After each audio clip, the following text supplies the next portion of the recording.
बहुत ज्यादा हटाने के लिए ना।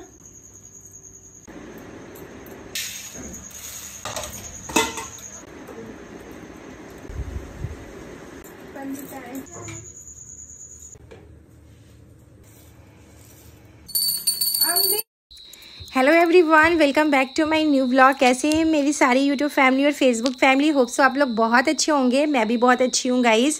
सो सुबह का टाइम है, आज है दिन अष्टमी। एक तो पहले तो आप लोग से सॉरी बोलूँगी क्योंकि बहुत दिन के बाद ब्लॉग डाल रही हूँ, 2 दिन के बाद ब्लॉग डाल रही हूँ क्योंकि दुर्गा पूजा में बिजी थी ना, दुर्गा पूजा घूमने में बिजी थी ना, तो ब्लॉग डालने का समय ही नहीं मिल रहा था, एडिटिंग करने का समय नहीं मिल रहा था।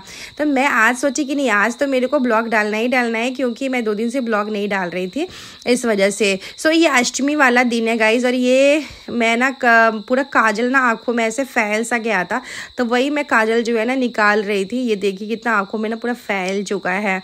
और अभी मैं पहले तो ब्लैक कॉफ़ी बना लेती हूँ, उसके बाद खाना पीना की तैयारी करूँगी, खाना पीना बनाऊँगी, फिर नहा के पूजा पाठ जो है वो करूँगी क्योंकि आज हम जल्दी तो उठे नहीं है। मैं आज लेट से ही उठी हूँ, रात में बहुत लेट से हम लोग सोए थे। तो मैं सोची सुबह तो नींद तो खुल ही जाता है क्योंकि जिस टाइम पे आपका उठने का टाइम है वो टाइम पे आपका नींद खुल जाएगा, लेकिन फिर भी मैं लेटी हुई थी और मैंने कहा कि ये नहीं यार, आज तो मैं आराम से ही उठूँगी। तो मैं उठ के बस यहाँ पे आके सबसे पहले तो ब्लैक कॉफ़ी बना रही थी कि ब्लैक कॉफ़ी बना लेती हूँ, और उसके साथ साथ अपना जो जीरा अजवाइन वाला पानी है उसको मैं उबलने के लिए रख दी थी कि वो अपना होगा, तब तक मैं अपना बाकी घर का जो काम है वो कर लूँगी। और आज कितना अच्छा लगता है ना, दुर्गा पूजा के टाइम पे एक अलग ही एक्साइटमेंट होता है, और दुर्गा पूजा जब ख़त्म हो जाता है ना तो बहुत बुरा लगता है, मतलब अंदर से ना अच्छा फील नहीं होता। जब दुर्गा पूजा आने वाला रहता है तो कितना अच्छा लगता है, नवरात्रि पूजा पाठ सारी चीज़ें। और जिन लोगों के घर में कलश स्थापना होता है, जिन लोगों के घर में जो लोग 9 दिन का व्रत रखते हैं, तो उनको तो और भी ज़्यादा बुरा लगता है क्योंकि मैं कर चुकी हूँ नवरात्रा सारी चीज़ें। तो शादी से पहले ना मैं नवरात्रा 9 दिन का करती थी, साथ में कलश स्थापना, 9 कन्या को खिलाना। जब मैं जॉब करती थी ना तो उस टाइम पे भी मैं ना खुद से, मतलब सारी चीज़ें खुद से ही करती थी। कलश स्थापना करना, 9 कन्या को खिलाना, ऐसी सारी चीज़ें मैं बहुत मतलब करती थी क्योंकि मेरे अंदर ना हमेशा से माता रानी के लिए बहुत ही ज़्यादा आस्था था। तो आस्था था नहीं, आस्था है भी अभी। और जब शादी के बाद ये सब करने को मुझे मिला नहीं क्योंकि मेरे ससुराल में नहीं होता है, क्योंकि नवरात्रि के समय ही ऐसा कुछ बड़ा हो चुका है जिस वजह से मेरे ससुराल में नवरात्रि का जो फास्टिंग और कलश स्थापना ये 2 चीज़ें नहीं होता है। बहुत लोग तो, मैं अपनी सास से सुनी हूँ कि बहुत लोग अब तो मतलब ऐसे फैमिली में अष्टमी व्रत करने लगे हैं, बट मेरी सास मुझे मना करती है करने को, नहीं करने के लिए, तो मैं नहीं करती हूँ क्योंकि भाई जो चीज़ें नहीं हो रहा है वो चीज़ें मैं नहीं करना चाहती, है ना। बस माता रानी के लिए श्रद्धा है। मैं ये जानती हूँ कि शायद मैं पहले इसीलिए कर चुकी हूँ इतने साल कि मुझे शादी के बाद ये मौका नहीं मिलेगा, इसलिए शादी से पहले मेरी माता रानी ने मुझे ये मौका दिया। इतने साल मैंने किया है, मतलब 5-6 साल कंटिन्यू मैं शादी से पहले सारा चीज़, कलश स्थापना, व्रत, 9 कन्या को खिलाना, मतलब सब कुछ कर चुकी हूँ। तो वो एक अच्छा फील भी लगता है कि पहले हो चुका है सारी चीज़ें। तो कुछ लोग का फेसबुक पे कमेंट भी था लहसुन प्याज को लेके कि आप लहसुन प्याज नवरात्रा में क्यों खाती है। तो जब व्रत मेरे घर में होता ही नहीं है तो मैं लहसुन प्याज क्यों नहीं खाऊंगी, है ना। अगर व्रत होता, घर में कोई व्रत करता, तो मैं लहसुन प्याज नहीं बनाती। लेकिन जब नवरात्रि के जैसा चीज़ मेरे घर में होता ही नहीं है तो फिर मैं क्या करना है ना। व्रत तो कोई करता ही नहीं है। तो बस मैं यहाँ पे दाल चढ़ा रही थी, मैंने कहा दाल चढ़ा देती हूँ, साथ में भुजिया बना देती हूँ और उसके बाद चावल बना दूँगी और हम लोग जाएंगे मंदिर। सबसे पहले तो घर में पूजा करूँगी, उसके बाद ना मैं मंदिर के लिए निकलूँगी, अष्टमी पूजा देने के लिए निकलूँगी। तो यहाँ पे पास में ही एक मंदिर है, पहले तो सोची थी काली मंदिर के पास में दुर्गा मंदिर है वहाँ पे जाऊँगी, लेकिन फिर मुझे पता चला कि मेरे घर के पास भी एक बहुत ही सुंदर सा मंदिर है जहाँ पे माता रानी का मूर्ति स्थापित किया गया है। तो मैं सोची कि मैं वहीं पर जाऊँगी, कि मतलब थोड़ा नज़दीक भी है। तो मैं बोली ठीक है वहाँ पे चलते हैं, क्योंकि वहाँ का मूर्ति तो देख ही लेंगे मेले में, जब रात में मेला जाऊँगी तो देख ही लूँगी। तो आप लोग को मैं मेला का भी दिखाने वाली हूँ। यहाँ पे मैं बंदा गोभी आलू की भुजिया बना रही थी, जिसमें मैं प्याज और बंदा गोभी आलू एक बार में ही डाल दी थी इसको अच्छे से भुनने के लिए। उसके बाद मैं ढेर सारा लहसुन कूट के डाली थी। इस तरीके का भुजिया खाने में ना गर्मा गर्म बहुत ही ज़्यादा टेस्टी लगता है। तो मंदिर से आऊँगी तब तक तो ठंडा हो जाएगा, लेकिन गर्म कर लेंगे। और मुझे वैसे भी ना सच बताऊँ आप लोगों से, तो ठंडा खाना मुझे बिल्कुल भी पसंद नहीं है। मजबूरी में मैं ठंडा खाना खा लेती हूँ, नहीं तो मुझे ऐसा है कि एकदम गर्म गर्म खाना खाओ तो अच्छा लगता है, टेस्टी लगता है खाने में। और ये इस दुर्गा पूजा में 2-3 दिन में मैं एकदम काम भी बहुत कम कर रही हूँ, वीडियोस वगैरह भी कम बना रही थी क्योंकि बस घूमने में बिजी थी। बट हाँ, आप लोग के लिए सब कुछ मैं शूट कर करके रखी हूँ कि आप लोग के साथ सारी चीज़ें जो है मैं शेयर करूँगी। यहाँ पे चाय कॉफ़ी सभी लोग पिए थे तो मैं वही उठा के रख रही थी। और उसके बाद साफ़ सफाई जो है अब करेंगे, झाड़ू वगैरह लगाऊंगी जल्दी जल्दी से। झाड़ू वगैरह लगा के नहाऊंगी मैं, और खाना बन जाता है तो ऐसा लगता है ना कि चलो टेंशन जो है ना फ्री हो गया। तो यहाँ पे पतिदेव के कुछ लोग आ गए थे, तो मैं चाय बनाने के लिए सोची चाय चढ़ा देती हूँ कि चाय बन जाएगा। और मुझे ना चाय बनाना यार बड़ा हेडेक का काम लगता है, पता ही नहीं क्यों। हाँ, एक बार सुबह सुबह चाय बना दो, लेकिन दिन भर में जब 4 बार 5 बार चाय बनाना होता है तो मुझे बहुत हेडेक सा लगता है। पर पिलाना तो पड़ता है ना, चाय तो बहुत इंपॉर्टेंट। जो बहुत लोग तो मतलब चाय के बिना रह नहीं पाते, ऐसी आदत हो जाता है। मुझे ऐसा चाय का कोई आदत नहीं है, लेकिन हाँ, मेरे हस्बैंड अगर घर में रहते हैं ना तो मेरे को चाय तो बनाना ही पड़ता है। सो गाइस, गर्मी इतनी ज़्यादा क्या ही बताएं आप लोगों को।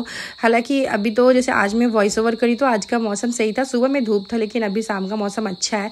लेकिन जिस दिन का ये ब्लॉग है ना, उस दिन तो तपती गर्मी, जो नहीं बोलते तो वह तपती गर्मी है। इतनी गर्मी, क्योंकि अब ठंडा आने वाला है ना, तो इसी वजह से गर्मी कुछ ज़्यादा ही है। क्योंकि ठंड आने वाला है तो ठंड आने से पहले ना, ठंडी आने से पहले बहुत गर्मी हो जाएगा, उसके बाद ही ठंडी आएगा, बारिश वगैरह होगा और ठंडी आने लगेगा। मुझे तो ऐसा ही लगता है। तो अभी मैं दूध को ना फ्रीज में डाल देती हूँ, तो वही दूध को मैं देख रही हूँ बहुत ज़्यादा गर्म था तो मैंने ऐसे सोची फ्रीज में डाल देती हूँ। और गाइस, बस आप लोग ऐसे कमेंट्स किया करो, बहुत अच्छा लगता है आप लोग के प्यारे प्यारे से कमेंट्स पढ़ने में। And thank you so much. बस यार पॉजिटिविटी कमेंट करना, ऐसे नेगेटिव कमेंट करते तो बड़ा गुस्सा आता है। लेकिन हाँ, फेसबुक पेज पर तो भाई साहब इतने सारे कमेंट्स होते हैं ना कि क्या ही बोलेंगे। फिर यहाँ पे झाड़ू वगैरह लगा लेती हूँ। यार दिवाली आने वाला है, दिवाली के लिए मैं बहुत ज़्यादा एक्साइटेड हूँ, बहुत ही ज़्यादा एक्साइटेड हूँ।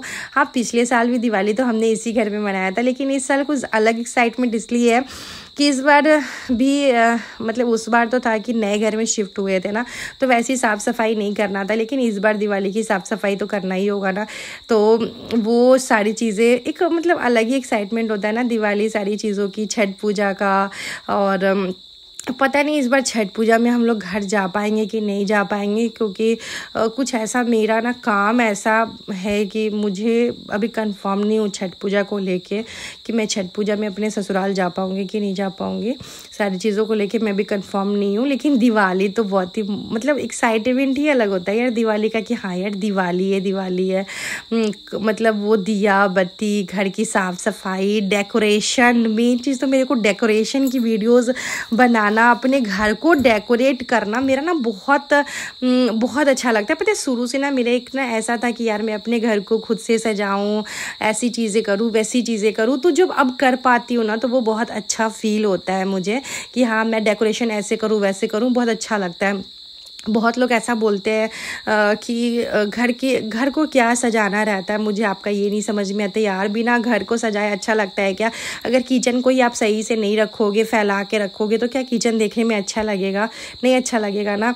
तो इसीलिए घर छोटा हो या बड़ा है, पता है मैं डिपार्टमेंट में जब रहती थी ना तो एक रूम में रहते थे, लेकिन आप मेरे डिपार्टमेंट के ब्लॉग्स जाके देख लेना, मतलब मैं उस एक रूम को भी बहुत ही ज़्यादा सुंदर से बेडरूम को अपने रखती थी। इतना सुंदर से छोटा सा था मेरा बेडरूम, बस बहुत सुंदर से एक छोटा सा किचन था। मतलब बेडरूम तो थोड़ा बड़ा भी था, लेकिन किचन मेरा बहुत छोटा था डिपार्टमेंट का। उस छोटे से किचन को मैं इतना सुंदर किचन बना दी थी, इतना सुंदर किचन मैंने पहले तो उस डिपार्टमेंट वाले किचन को मैं वॉलपेपर से डेकोरेट करती थी, पूरा वॉलपेपर से मेकओवर दी। लेकिन उसके बाद में मैं उसमें टाइल्स वगैरह लगा दी थी, खुद से टाइल्स वगैरह, ऐसा नहीं किसी के दूसरों के पैसों का नहीं, मैं खुद के पैसों का वहाँ पे टाइल्स वगैरह लगा दी थी। अब तो मैं डिपार्टमेंट वाला घर छोड़ दी, अब तो कोई और ही उसमें रह रहा है। लेकिन फिर भी मैं जहाँ रहती हूँ वहाँ मेरी आदत है कि मैं अच्छे से रहूँ, क्योंकि मैं शुरू से एक अच्छी लाइफ स्टाइल में रही हूँ। तो मेरा ऐसा रहता है कि मैं जहाँ भी रहूँ अच्छे से रहूँ। तो जैसे कुछ लोग का होता है कि नहीं जो मिला सो रह लिए, जैसे भी मिला रह लिए। नहीं, मैं जैसे में भी रह लेती हूँ, लेकिन एडजस्ट कर लेती हूँ, हर एक चीज़ में एडजस्ट करती हूँ, लेकिन मैं उस चीज़ को अच्छा भी अगर मेरे हक में है कि मैं अच्छा बना सकूँ तो मैं अच्छा बनाती हूँ। जैसे कि मैं डिपार्टमेंट वाले किचन को मैं अच्छा बनाई थी, वहाँ पे टाइल्स वगैरह लगा के, सिंक लगा के, सब कुछ परफेक्ट, डोर वगैरह सब कुछ मैं लगाई थी उसमें पूरा प्लाई का काम करवा के नीचे में बॉक्स टाइप का बनाई थी किचन में, क्योंकि मैं उस लाइफ स्टाइल में रही हूँ तो मुझे वैसी चीज़ें अच्छा नहीं लगता कि जैसे तैसे रह लो, है ना। तो इसलिए अभी तो माता रानी की आशीर्वाद से, आप लोग के सपोर्ट से बहुत कुछ है मेरे पास और आगे भी बहुत कुछ कर रही हूँ। तो बस आप लोग का सपोर्ट प्यार ऐसे ही रहेगा। देखिए, सब कुछ तो मैं शेयर नहीं कर सकती ना, सारी चीज़ें कि मैं क्या कर रही हूँ नहीं कर रही हूँ, लेकिन जैसे जैसे वक्त आएगा ना वैसे वैसे चीज़ें पता चलेगा। देखिए, मैं यूट्यूब, फेसबुक, इंस्टाग्राम पे मेरे काम होते हैं, मेरे कोलैबोरेशंस के काम होते हैं, बहुत सारी चीज़ें होती है। तो मैं एक दिन आप लोगों के साथ सारी चीज़ें शेयर करूँगी। मुझे बहुत सारा कमेंट भी आता है विश लिंक पे आप कैसे काम कर रही हैं, तो मैं कैसे काम कर रही हूँ, मैं तो अपने यूट्यूब के थ्रू काम कर रही हूँ, लेकिन विश लिंक पे आप कैसे काम कर सकते हो ये चीज़ मैं आप लोगों के साथ शेयर करूँगी। बहुत ज़्यादा फेसबुक पे इस चीज़ का डिमांड आ रहा है कि आप इस पर वीडियो क्यों नहीं बना रही है, तो मेरे पास समय नहीं मिल पा रहा है कि मैं वीडियो बनाऊँ विश लिंक के बारे में, पर बहुत जल्दी मैं बनाऊंगी, आप लोग के साथ शेयर करूंगी, क्योंकि मुझे विश लिंक के बारे में सारी चीज़ें पता है, क्योंकि मैं वहाँ पे काम कर रही हूँ। मेरे तो विश लिंक मेरे यूट्यूब के थ्रू मुझे मिला है, लेकिन मैं वहाँ पे काम कर रही हूँ तो मुझे सारी चीज़ें पता है। मैं आप लोगों के साथ एक एक पॉइंट सारी चीज़ें शेयर करूँगी। ये जो साड़ी मैं पहनी हूँ ये भी साड़ी मेरे मीशो का है, और जो ब्लाउज़ पहनी हूँ ना, मैं अभी कोलकाता गई थी ना, रिसेंटली कोलकाता गई थी, वहीं से मैं ये ब्लाउज़ ली हूँ, और ये ब्लाउज़ ना बहुत ही ज़्यादा सुंदर है। ऐसे में मेरे पास 3 कलर है, येलो, वाइट और ब्लैक, 3 कलर में ली थी, और बहुत ही सुंदर सुंदर सा ब्लाउज़ है। कोलकाता में आपको ना रेडीमेड ब्लाउज़ बहुत ही ज़्यादा सुंदर सुंदर सा मिल जाता है, मतलब बहुत प्यारा प्यारा आपको डिज़ाइन वगैरह भी ना मिल जाता है। देखिए, दाम तो लगता ही है, फ्री में तो कोई चीज़ें नहीं मिलता है। आप सोचोगे कि 100-150 में आपको अच्छी डिज़ाइन वाली ब्लाउज़ मिल जाए, तो नहीं मिलने वाला है। उसके लिए 300-400 रुपये आपको खर्च करने ही पड़ेंगे। एक डिज़ाइनर ब्लाउज में आपको रेडीमेड में 300-400 रुपये लगते ही हैं, और मेरा तो हेल्थ के हिसाब से पैसा लग ही जाता है। हाँ, बहुत दुबले पतले हो तो 200-250 में आपको रेडीमेड ब्लाउज अच्छी डिज़ाइनर मिल जाएगा, आई थिंक, कोलकाता में। और मेरा तो पता है, मेरे को भी रिसेंटली कोलकाता जाना ही था, लेकिन कुछ ऐसी चीज़ें हो गई थी जो मैं नहीं जा पाई कोलकाता, तो मुझे नहीं लगता कि मैं इस ईयर जा भी पाऊँगी। तो अब मुझे लगता है कि मैं नेक्स्ट ईयर ही जा पाऊँगी, क्योंकि इस ईयर तो मेरे पास बिल्कुल भी टाइम नहीं है। कुछ ऐसे शॉपिंग वगैरह के लिए कुछ ऐसी चीज़ें हैं जिसके लिए मुझे या तो मैं कोलकाता जाऊँगी या तो फिर देखती हूँ कहाँ जाती हूँ, क्योंकि मुझे कुछ ऐसी शॉपिंग वगैरह करना है अपने घर के लिए। आप सोचिए कि इस घर के लिए क्या करना है, तो इस घर के लिए नहीं करना है, मुझे कहीं और के लिए करना है। सो पूजा वगैरह कर चुकी हूँ, अष्टमी पूजा, उसके बाद मंदिर पहुँची थी। यार, मंदिर का जो डेकोरेशन था ना, सच में मतलब इतना प्यारा डेकोरेशन, पूरा फ्लावर से डेकोरेशन किया हुआ था। और यहाँ पे देखिए, वो जो आदमी था ना, वो ना पाइप से पूरा पानी डाल रहा था, क्योंकि पूरा जो ये फ्लोर था ना, पूरा का पूरा ना इतना हीट हो गया था, मतलब गर्म बहुत ज़्यादा हो गया था। मैं तो खड़ी नहीं हो पा रही थी, मैं तो कंटिन्यू चली रही थी, इतना गर्म था नीचे वाला। लेकिन सच में मंदिर का डेकोरेशन में देखिए ना, इतना सुंदर, मतलब बहुत प्यारा डेकोरेशन लग रहा था मंदिर का, बहुत ही प्यारा डेकोरेशन। मेरे को देख के ना यार दिल खुश हो गया कि सच में यार कितना सुंदर डेकोरेशन लग रहा है माता रानी का। और यही होता है 9 दिन नवरात्रि का ना, यही होता है कि बस पूजा पाठ, घूमना फिरना, मेला में ये भी सिर्फ चलता है। नवरात्रि में ऐसा थोड़ी ना कि सिर्फ पूजा पाठ ही आप कर सकते हो, बाहर मेला घूमो, माता रानी की मूर्ति देखो, कितनी मेहनत लगती है ना एक एक मूर्ति बनाने में। किसके लिए बनाते हैं? हमें लोग के लिए बनाते हैं कि हम लोग देखने जाते हैं, तो एक एक मूर्ति में इतना ज़्यादा मेहनत लगता है। तो यहाँ पे देखिए इतना सुंदर से, तो मैंने कहा कि एक वीडियो वगैरह तो अच्छा बनना चाहिए भाई, एडिटिंग करी, आप लोग के साथ रील्स वगैरह भी डालूंगी। तो उसके बाद बाहर का मैं भीड़ देखी, बाप रे, बाहर में ही बैठ के लोग पूजा कर रहे थे। मैंने कहा कि मुझे तो अंदर जाना है। फिर पतिदेव बात किए तो फिर मैं अंदर, मंदिर के अंदर की चली गई थी। फिर मैं यहाँ पे पंडित जी से मुझे पूजा करवाना था, तो मैं बैठ गई थी और मैं आराम से पंडित जी से ना पूजा करवाई, पुष्पांजलि दी, क्योंकि मुझे पुष्पांजलि देना था।